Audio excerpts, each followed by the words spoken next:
আসসালামু আলাইকুম প্রিয় দর্শক, আজকে আমি তিনটা জরিপ নিয়ে কথা বলবো।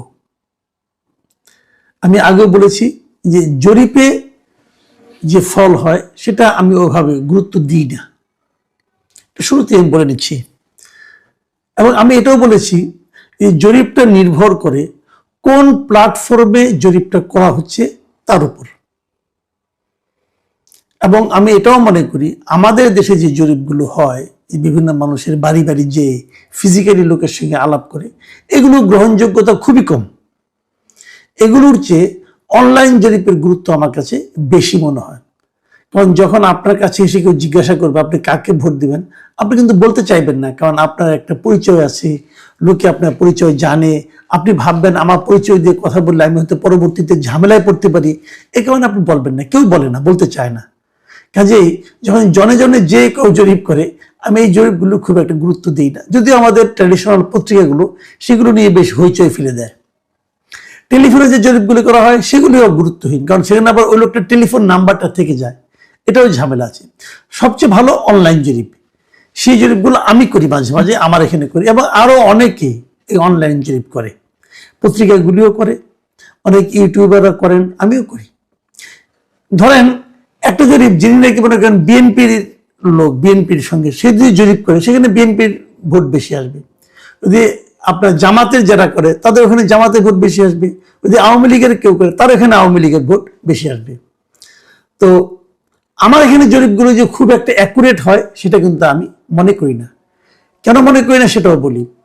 আমার এখানে ইদানিং আমার কেন যেন মনে হয়, অনেকে বলেও বটে যে আওয়ামী লীগের লোকজন একটু ভিড় আমার এখানে বেশি করে, কিন্তু এটা কিন্তু তার মানে কিন্তু এই নয় যে আমি নিজে আওয়ামী লীগ করি। আমি আবারও বলছি, যারা আমরা এখানে ভিড় করেন যে আওয়ামী লীগের বন্ধুরা, তাদেরকেও বলি ভাই আমি কিন্তু আওয়ামী লীগ করি না।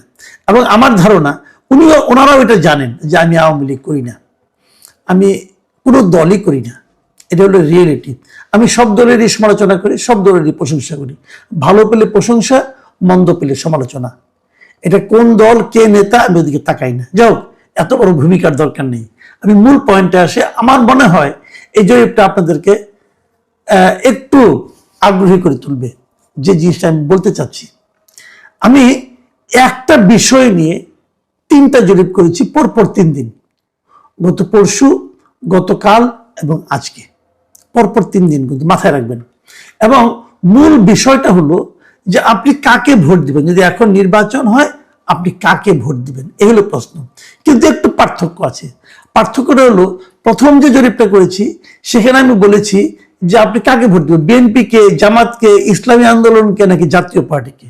আমি অপশন হিসেবে অন্য কিছু রাখিনি, কেবল 4টা পার্টির নাম রেখেছি। এখানে একটু বলে নেই যে ইউটিউবে জরিপ করতে গেলে একটা সীমাবদ্ধতা আছে, আপনি 4টার বেশি অপশন রাখতে পারবেন না। সেই হিসেবে আমি 4টে রেখেছি। আমি কি পেয়েছি সেটাকে বলি। এখানে বলেছে সবচেয়ে বেশি ভোট পাবে কে, জাতীয় পার্টি 40%, আর তারপর দ্বিতীয় স্থানে জামাত 32%, তৃতীয় স্থানে বিএনপি এবং তার জোট, এটা 26%, আর ইসলামী আন্দোলন পাবে কেবলমাত্র 2% ভোট। মাথায় রাখবেন। তো এটা দেখে আপনাদের অবাক হচ্ছেন না আপনারা? 40% কেন? তো জাতীয় পার্টি, এটা কি বিশ্বাসযোগ্য? না, এটা বিশ্বাসযোগ্য না। এটা কেন হলো? তখন এই জরিপটাতে আমি 2 দিন আগে দিয়েছি, এখানে মাত্র 20,000 ভোট পড়েছে গত 2 দিনে, 48 ঘন্টায় সময়ের মধ্যে। এবং এখানে কমেন্ট এসেছে 1300। এই 1300 কমেন্ট যদি আপনি পড়েন তাহলে আপনি বুঝতে পারবেন ঘটনাটা কি। এখানে সবাই বলেছে যে আরো অন্ততপক্ষে একটা অপশন থাকা উচিত ছিল। সেই অপশনটা কি? যে আমি ভোটই দিতে যাব না। এই অপশনটা আপনারা রাখেননি কেন? কারণ ওই অপশনটা রাখলে তার মানে হলো যারা ভোটই দিতে যাবে না তারা জাতীয় পার্টিকে ভোট দিয়েছে এখানে, এই জন্য জাতীয় পার্টিটা বেড়ে গেছে। যাই হোক, আমি সেই জিনিসটা কনফার্ম হওয়ার জন্য ঠিক তার পরের দিন আরেকটা জরিপ করলাম। সেই জরিপে এবার আর আমি ইসলামী আন্দোলনকে রাখিনি, আমি বিএনপিকে রেখেছি, জাতীয় জামাত ইসলামকে রেখেছি, আর জাতীয় পার্টিকে রেখেছি। ইসলামী আন্দোলনের পরিবর্তে জাতীয় পার্টিকে রেখেছি, এবং তার নিচে আমি বলে দিয়েছি যে ভোটই দিতে যাব না। এটা করতে হবে। এখন দেখলাম পুরো জিনিসটাই চেঞ্জ হয়ে গেল একদিনের ব্যবধানে, কিন্তু পুরো জিনিসটাই চেঞ্জ হয়ে গেল। এখানে চেঞ্জ হয়ে, এখানে ভোট পড়লো কত জানেন? এখানে ভোট পড়েছে 50,000 ভোট। তার মানে ওইটার যে 24 ঘন্টা পরে যে জরিপটা দিলাম, এখানে ভোট পড়ার সংখ্যা বেড়ে গেল। কেন বেড়ে গেল? কারণ আগের দিন ওই ভোটই দিতে যাব না এই অপশনটা না থাকার কারণে অনেকে ভোটই দেয়নি, আমার এখানেও ভোট দেয় নাই, এটা হয়েছে। তো পরের দিন বললো 50,000 ভোট পড়লো 24 ঘন্টায়, কিন্তু গত 24 ঘন্টায়। এবং সেখানে দেখেন রেজাল্টে কি এসেছে, এখানে বিএনপি এবং তার জোটকে দিয়েছে 17%, মানে এটা কিন্তু কমে গেল। আগের বার ছিল 26%, এবার সেখান থেকে কমে যে 9% কমে হলো 17% লোক তারা বিএনপি এবং তার জোটকে ভোট দিবে। আর জামাতকে ভোট দেবে 31%। এটা কিন্তু খুব একটা কমেনি। জামাতকে আগে দিয়েছিল 32, এবার আসলো 31। আর জাতীয় পার্টিকে 3%, আর ভোটই দিতে যাব না এটা দাঁড়ালো 49%। তাহলে ওই যে আমি একটু আগে বলেছিলাম যে আমার এখানে আওয়ামী লীগের লোকজন একটু ভিড় করে বোঝাই জানি, তো সে কারণে আমার যেটা ধারণা, এই যে বিএনপি 26 থেকে 17 হয়ে গেল, এটা কমলো কেন? এটা কমলো হলো আওয়ামী লীগের কিছু ভোট হয়তো বিএনপিতে যেত। যেহেতু এখানে আওয়ামী লীগের ভোটই দিতে যাব না এই অপশনটা আছে, অতএব লোকে এখানে যখন দিয়েছে তখন ওইখান থেকে 9% লোক, বিএনপি থেকে 9% লোক এখানে এসে ভোট দিয়েছে। তার মানে আমরা যারা ভাবছিলাম যে আওয়ামী ভোটগুলো বিএনপি জাতীয় পার্টিতে জামাত ইসলামে যাবে, আমরা যারা ভেবেছিলাম যে আওয়ামী ভোটগুলো জামাতে যাওয়ার একটা সম্ভাবনা আছে, আমার এই জরিপ বলছে সেই সম্ভাবনা আসলে নেই, বরং সেটা বিএনপিতে একটু বেশি যাবে। আর জামাতের কমেছে মাত্র 1%। কারণটা হলো জামাতের ওই 1% লোক জামাত নয়, কিন্তু জামাতকে ভোট দিত। জামাতের ভোটটা কিন্তু একটা স্ট্যাটিক অবস্থায় আছে। আচ্ছা, আর জাতীয় পার্টিতে ভোট কত? অনলি 3%। আগের বার ছিল 40%, সেখান থেকে কমে হলো 3%। মানেটা কি? মানে জাতীয় পার্টির নিজস্ব কোনো ভোট নাই। যদি তারা কিছু পায় সেটা আওয়ামী লীগের লোকের ভোটই পাবে, আর কারো ভোট পাবে না। আসেন এরপরে সবচেয়ে ইন্টারেস্টিং পয়েন্টটাতে আসি। আজকে সকালে 10টার দিকে আমি আরেকটা জরিপ দিয়েছি একই রকম, কিন্তু এখানেও অপশন একটা চেঞ্জ করে দিয়েছি। সেই অপশনটা ভোটই দিতে যাব না এটা বাদ দিয়েছি। এটা বাদ দিয়ে আমি বলেছি যে ধরা যাক হাইপোথেটিক্যালি আপনি ধরেন এবার যদি আওয়ামী লীগ ইলেকশন করতে পারত, কথার কথা আমার প্রশ্নটা এরকম ছিল, যদি আওয়ামী লীগ এখন নির্বাচনে থাকতো তাহলে আপনি কাকে ভোট দিতেন? এই হলো আমার প্রশ্ন। আওয়ামী লীগ নির্বাচনে নাই, কাজে এটা হয়তো অর্থহীন জরিপ হতে পারে, কিন্তু আমি সেই সম্ভাবনাটা বুঝতে চেয়েছি যে আসলে আওয়ামী লীগের কয়জন। এখানে 32,000 ভোট পড়েছে 8 ঘন্টায়, প্রথম 8 ঘন্টায়। তার মানে যে হারে পড়ছে এটা হয়তো ওর চেয়েও বেশি ভোট এখানে পড়বে। মানে আওয়ামী লীগ নির্বাচনে থাকলে আসলে বেশি লোক নির্বাচনে ভোট দিতে যেত। এখানে ভোটের হারটা কি? বিএনপির ভোট কিন্তু আগের সেই 17 থেকে আরো 3% কমে গেছে, এখানে এসেছে 14%। জামায়াতের ভোটে এবার অনেক কমে গেছে, এবার 31 থেকে কমে হয়েছে 20%। ভাবেন একবার, তাহলে জামাতে কিছু ভোট পেত আওয়ামী লীগের, আর আওয়ামী লীগের ভোট কত? 62%। আর এই 3 দলের কোনোটাকেই ভোট দেবে না এমন লোক হলো 4%। এরা হয়তো ইসলামী আন্দোলন এদের এখানে যাবে। তাহলে এখান থেকে আমরা কি দেখলাম, যে তাহলে আওয়ামী লীগ ভোট পেতে কত? 62%। তো যেহেতু আওয়ামী লীগ নির্বাচনে নাই, কাজে এটা নিয়ে আনন্দিত হওয়ারও কিছু নাই।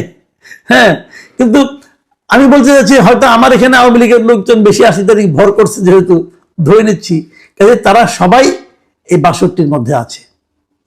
আর বাকি রকম এখন আপনি বলবেন যে অন্যরা নাই কেন, অন্যরা আমার এখানে এতটা ভিড় করে না কেন? অন্যরাও করে, অনেক করে, লোক তো অনেক। আপনি ভাবেন যদি 32% হয়, যদি 32,000 ভোট পড়ে, তার 20% কিন্তু কম না, প্রায় 6,400। 6,400 আমার এখানে যারা দেখেন তাদের মধ্যে 6,400 জন যদি জামাতকে ভোট দেয়, এটা একদম কম ফিগার না। এই ফিগারটাকে একদম আপনি অবহেলা করেন না, এটা অনেক বড় ফিগার। কিন্তু এখানে যে জিনিসটা হয় কি, এই যে একটা ক্যারেক্টার আছে, আমি দেখেছি ইউটিউবে অনেকদিন থেকে, যে ইউটিউবের ক্যারেক্টারটা হলো যারা একটু বিপদে থাকে তারা সোশ্যাল মিডিয়ায় বেশি নির্ভর করে। যেমন আগে করতো সেটা বিএনপি অথবা জামাত, এখন করে আওয়ামী লীগ। আর যারা একটু লুটপাট এবং নানা রকম ধান্দায় ব্যস্ত থাকে তারা একেবারেই দেখে না, যেটা আগে আওয়ামী লীগ দেখতো না, এখন বিএনপি দেখে না, তারা এখন অন্য কাজে ব্যস্ত। আর জামাতের যারা লোক, তারা আগেও ডেডিকেটেড, এখনো ডেডিকেটেড, তারা খুব সিরিয়াস, তারা সিরিয়াস ভঙ্গিতে থাকে। কিন্তু জামাতের যেটা আছে এটাই, জামাতের এটি সুবিধা, এটি অসুবিধা। অসুবিধা এই কারণে, জামাতের যত কর্মী তত ভোট, জামাতের কিন্তু তার বেশি নাই। আর আওয়ামী লীগ বিএনপির ক্যারেক্টারটা এমন যে কর্মী টর্মী হয়তো কম, কিন্তু ভোট, ফ্লোটিং ভোট সবাই সেখানে পড়ে। এরা কোনো দলের না, তারা এসে আওয়ামী লীগ অথবা বিএনপিকে ভোট দেয়, তারা সাধারণত জামাতকে ভোট দেয় না। এই ফ্লোটিং ভোট না হলে নির্বাচনে জেতা বড় কঠিন। তবে জামাত এবার নতুন একটা ক্যারেক্টার তৈরি করার চেষ্টা করছে, তারা সবাইকে ইনক্লুড করার চেষ্টা করছে। যাও, সেটা অন্য হিসাব। এখন আমি আপনাদেরকে রিকোয়েস্ট করবো, আপনারা কমেন্টগুলো পড়বেন, কমেন্টগুলো পড়লেই বুঝতে পারবেন যে আসলে মানুষ কি ভাবছে, মানুষ কোন দিকে যাচ্ছে। একটা জিনিস কি দেখেন আপনি, যে আমার এখানে যদি 62, একমাত্র আমার এখানে, আরো তো অনেক আছে ভাই, যদি 60%, 62% হয়, যে 32,000-এর মধ্যে যদি 60% আমি ধরতে, তাহলে 19,000 লোক কিন্তু তারা আওয়ামী লীগকে ভোট দিত। তো এই লোকগুলিকে আপনি কিন্তু ইগনোর করতেছেন। আপনারা এমন একটা নির্বাচন করতেছেন যে নির্বাচনে এই লোকগুলোর কোনো ভোট নাই, এই লোকগুলো ভোট দিতে আগ্রহ অনুভব করছে না। এটা কেমন গণতন্ত্র? এটা কি গণতন্ত্র হলো? গণতন্ত্রের কোন সংজ্ঞায় কি এটাকে জাস্টিফাই করা যাবে? যাবে না। ডক্টর ইউনূস তারপরে বলে যাচ্ছেন উনি ইতিহাসের শ্রেষ্ঠ নির্বাচন দিবেন। হ্যাঁ, উনি এমন একটা নির্বাচন দিবেন যে নির্বাচনে মিনিমাম 30-35% লোক তার ভোট দেওয়ার জন্য আগ্রহ অনুভব করবে না। যে নির্বাচনে 30-35% ভোটার ভোট দিতে আগ্রহ অনুভব করে না, সেটা ইতিহাসের শ্রেষ্ঠ নির্বাচন। ডক্টর ইউনূস বলতে পারেন, উনি জ্ঞানী লোক, আমরা মূর্খ লোক, আমরা বলতে পারবো না। প্রিয় দর্শক, এখন এ পর্যন্তই। আল্লাহ হাফিজ।